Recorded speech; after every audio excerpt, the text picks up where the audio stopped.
A Stratolite, a robotic broadband airship hovering in Earth's upper atmosphere. Its US developers are hoping to go where no communications platform has ever gone before, delivering line-of-sight wireless broadband and mobile phone signals to an area the size of Texas from a single transmission point. This is an old video and show you what they were building back then. And it shows one platform that can provide broadband to an area the size of Texas. And this article is from 2005. This is when the SansWire got that's when they got a contract for South America, and they went on to put up, I think it was less than a dozen of these platforms to provide LTE cell phone network to all of South America. It was right around 12. Don't quote me if it was, but you can't find this article no more. At least I couldn't. I'm glad I saved it in old videos. These are old, and you got more and more people getting in on it. And this shows NASA's latest. You see, it says NASA's latest smartphone satellite. This is also old, little CubeSats.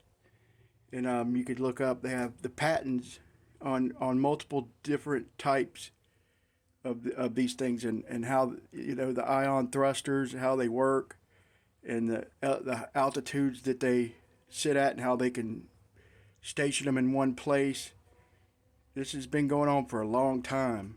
All our networks aren't being provided by things whirling around at 18,000 miles an hour. I don't believe that for a second. This is Ace-Tech's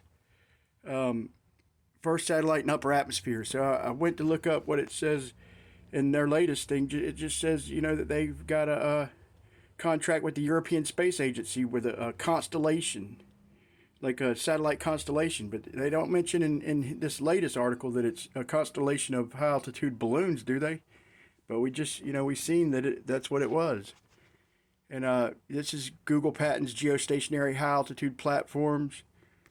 This particular one, it's stationed at a height of about 25 kilometers. It states how they propel themselves and how they can stay in one place with these the ion thrusters and the electrodynamic tethering.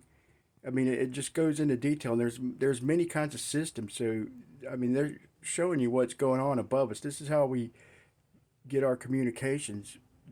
So this is our network communication, basically, you know, other than undersea cables and ground based. They call satellites basically any station with transmissions and relays. Like in GPS, they have satellite. You look up and they have different satellites that you link into. Like some are on top of buildings, on top of towers. They call all of them satellites. And you know, I don't think they're forthright with their information, and for a reason. It's a gajillion-dollar industry. You know, it's there. But here's some more. Here's patents.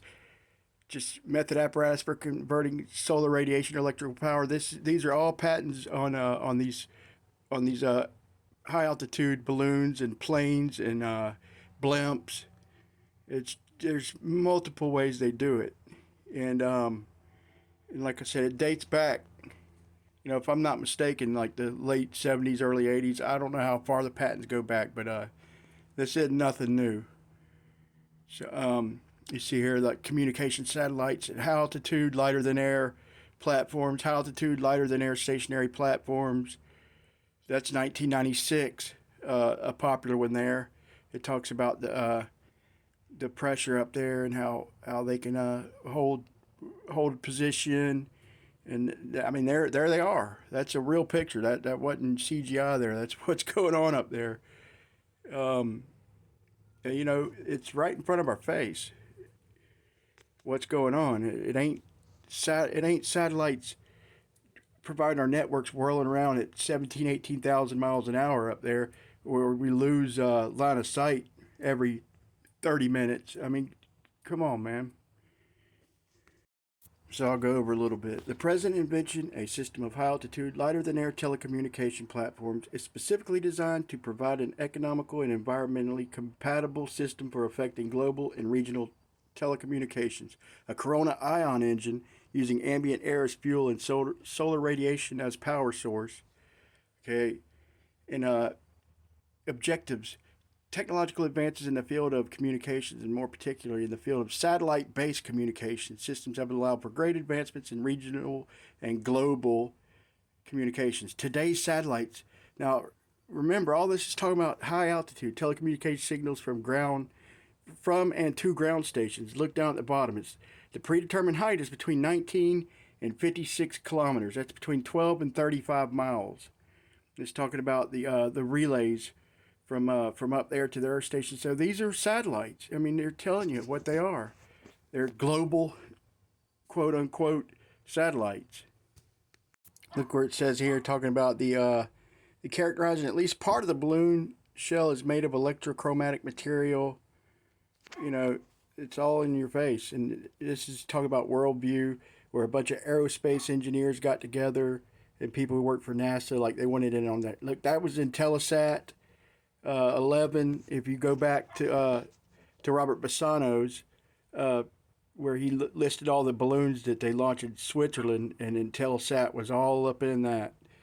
And so it's all up in here, folks. These are your this is your satellite networks. It's what they call satellites. You look, it says former NASA astronaut Mark Kelly, all of them, they're all getting in on it, man. So also people from Boeing and other aerospace engineers, so they see what's going on and they went in on it. It's big business. That's their hush money. They are the money. But thanks for watching.